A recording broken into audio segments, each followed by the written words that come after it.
you have 12 tabs open. One promises you Hebrew in 6 weeks. One is a Tuesday night class at the community center. One is a tutor whose rate looks fine for a month and pretty terrifying for a whole year. One is a school whose name you've seen everywhere on social media, and reading their entire website, you still haven't found who is teaching you. You've been at this for weeks, yet you haven't moved. I want to tell you something before I go any further. You are not bad at making this decision. You're holding a $9 app next to a human being, next to a semester at a language school, and asking which one is better. There is no honest answer to that. Those aren't the same kind of thing. And because nobody ever told you that, you've been sitting there for weeks trying to solve something that doesn't have a solution in the shape you're looking for. If we haven't met before, I'm Inbal Amit. I am a native Hebrew speaker, born and raised Israeli, and I've been simplifying Hebrew for English speakers for years. I've watched what gets people to clarity and confidence in Hebrew, and I've watched what makes them quit. So today, I'm going to spill the tea on every option you're debating right now. Everything I will give you comes from all the people I've spoken to over the years and thousands of my own students. And it's the part nobody shares. Let's start with the first option, apps. Apps are good at friction because there isn't any. Download it, find the Hebrew option, and you're in. A minute in the car before you walk into the store. Nobody watch you get it wrong, and usually it's actually fun. Here's the harshest truth on this whole list. The objective of that app is you opening it again tomorrow, not you finishing. The company behind it pays game designers, not Hebrew educators, to build daily active users. Nowhere in that is you getting better at Hebrew, and heaven forbid graduating and not needing the app anymore. The sad truth is that their team meetings revolve around how to keep you as a user coming back to the app forever, not making sure that it's actually improving your Hebrew skills. And don't try to find the Hebrew teacher or educator behind it, because there isn't one. So there's nobody to ask why you're learning this word before that one, and there's no real reason behind it. People write to me on a regular basis saying they don't know whether to laugh or to cry at what their Hebrew app just taught them. That is why it's giving you meme level nonsense. Its objective was never yours. And on top of that, Hebrew specifically is much worse than the Spanish or the Italian options in these language apps, because Hebrew sits much further from English. A different alphabet, different logic, different order of words. Without someone who knows what they're doing, the mess is much bigger. So if someone tells you, I use this language app to learn Spanish and it's great, it doesn't necessarily mean anything about how well it will teach you Hebrew.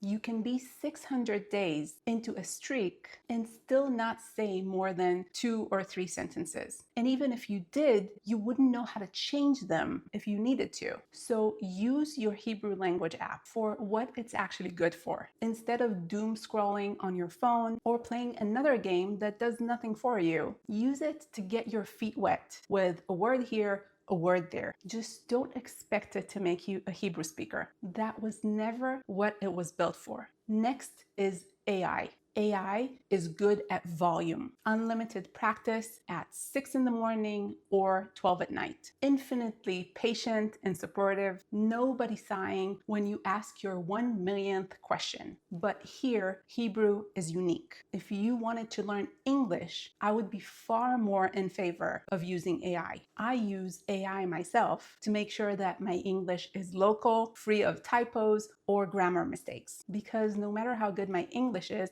it is not my native language, and there is always a gap for non-native speakers that you will usually somewhere fall into. But ChatGPT, Claude, and the rest of them do not know Hebrew well enough. Not yet, at least. I actually test them regularly. They get the Hebrew teaching wrong about 85% of the time, at a level that actually surprises me. Very basic mistakes, the kind a student would never know that they're being taught wrong. I catch it in half a second. But as a student, how would you? You're asking a machine to teach you a language and to grade you in that same language. And you can't check either job. You can't catch a mistake in a language you're learning. That's the entire reason you're learning it. And AI won't hedge. It will teach you or correct you, sound completely certain, and be wrong. And say that changes tomorrow. It would still have to teach you how we speak, which is different from how we write, and all the nuances that come with it as a living, breathing organism that Hebrew is. So here is where AI is genuinely helpful. Look at it as a search engine you can communicate with, and then use it for that. Ask it not to teach you Hebrew, but about Hebrew, information, how the language developed. Is this word in the Bible? The history of it, the origin. That it can do well. And make sure when you ask it that to verify that all the information it gave you is correct and not to make anything up, not to hallucinate, not to invent anything. Otherwise, it will do that. That usually works very well with information. It doesn't work with the Hebrew learning itself. Our next category is group classes. I personally need this one for working out.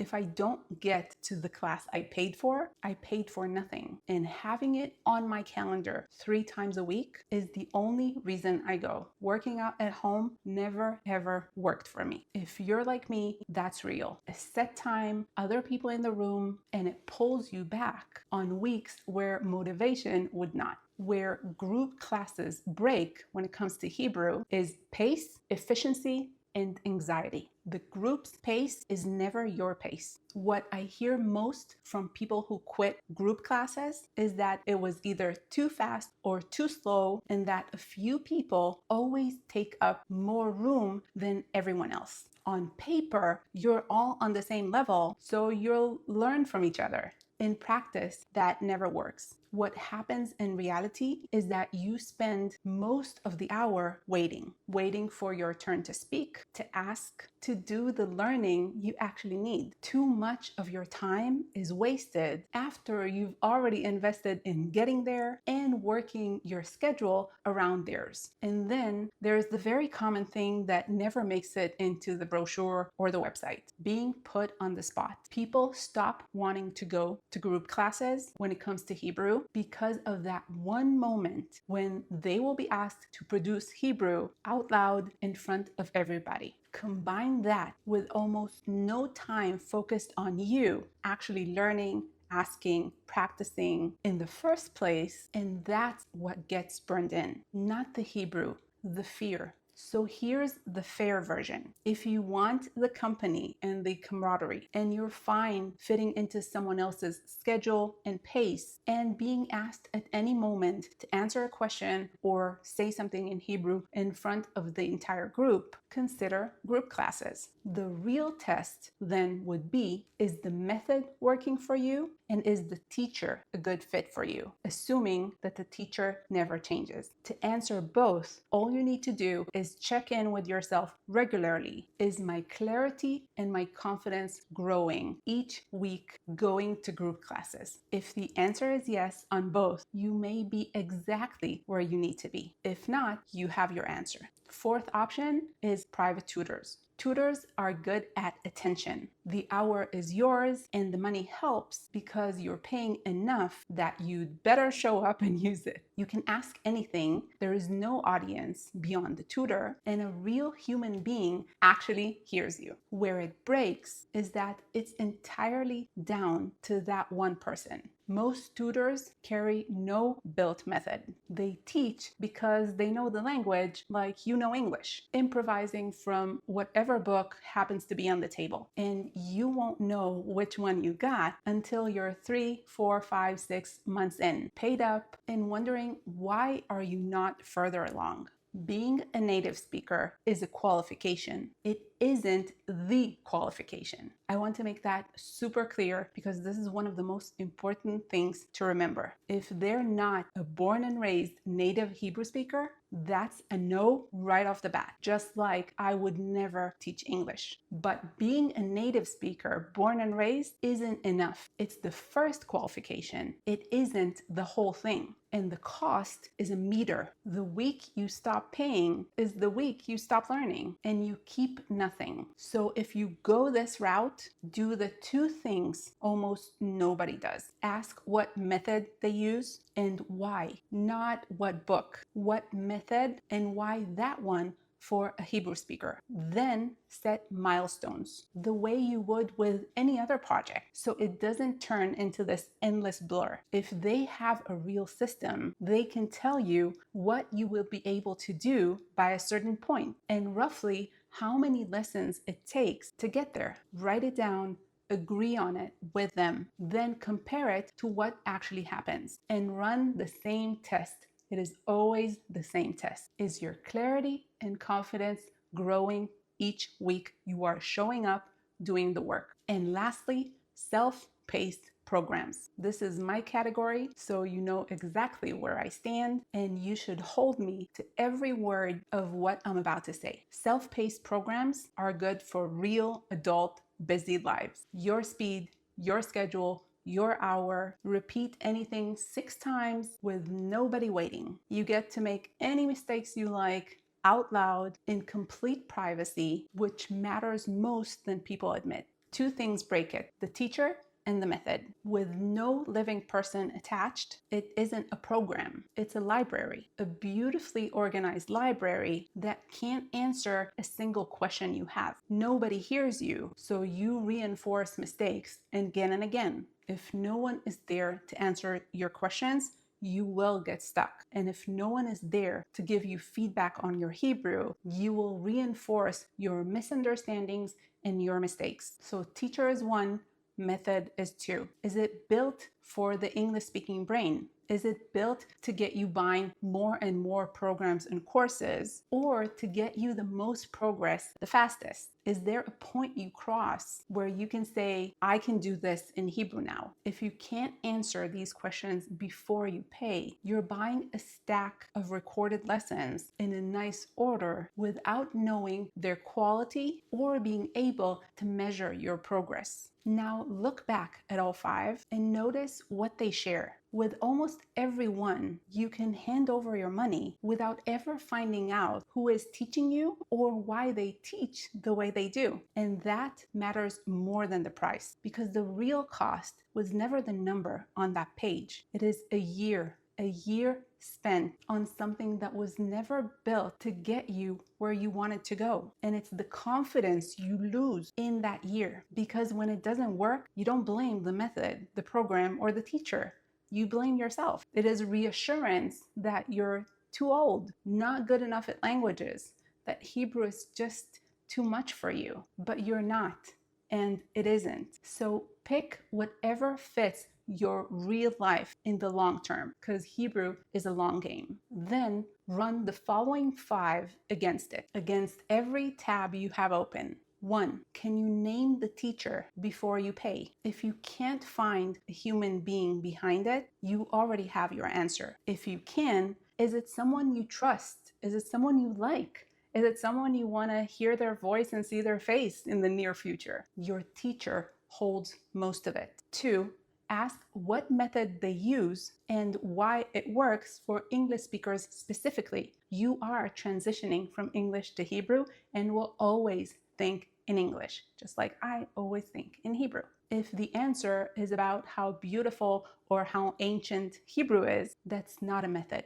3, who answers your questions? Who gives you feedback on your Hebrew, and how often? If the answer is nobody, you will practice your mistakes until they're permanent, and you will get stuck on the first question you have. 4, what will you be able to do in Hebrew and by when? Get an actual answer. Write it down, then compare it with what happens. A syllabus is your answer if it's clear. 5, check and recheck on a regular basis. Is your clarity and confidence growing? And are you more motivated to keep going? If nobody can answer those 5 for you, it's okay if you're not ready to pay it. When I started Hebrew Bal, I started with data, checking with people, asking them what worked for them and what didn't. I kept everything that worked and I threw out the window everything that didn't. That is why I don't have group classes, no game to play, and no program of mine that doesn't come with me answering your questions and giving you feedback on your Hebrew throughout. Now go close some tabs and ask me in the comment section for any question that you have or any advice that you would like me to give you. If you're not subscribed to this channel and you want real, relevant Hebrew, click to subscribe and hit the little bell so you'll never miss a new video or lesson. Check out my programs in the description. Practically Speaking Hebrew for speaking and understanding everything that you hear and everything that you read if you know how to read. And if you don't know how to read or write, Hebrew 123 gets you there in days. You get me in both programs with lifetime access. And thank you so much. Toda raba for watching. And I will see you in the next video. נתראה בסרטון הבא.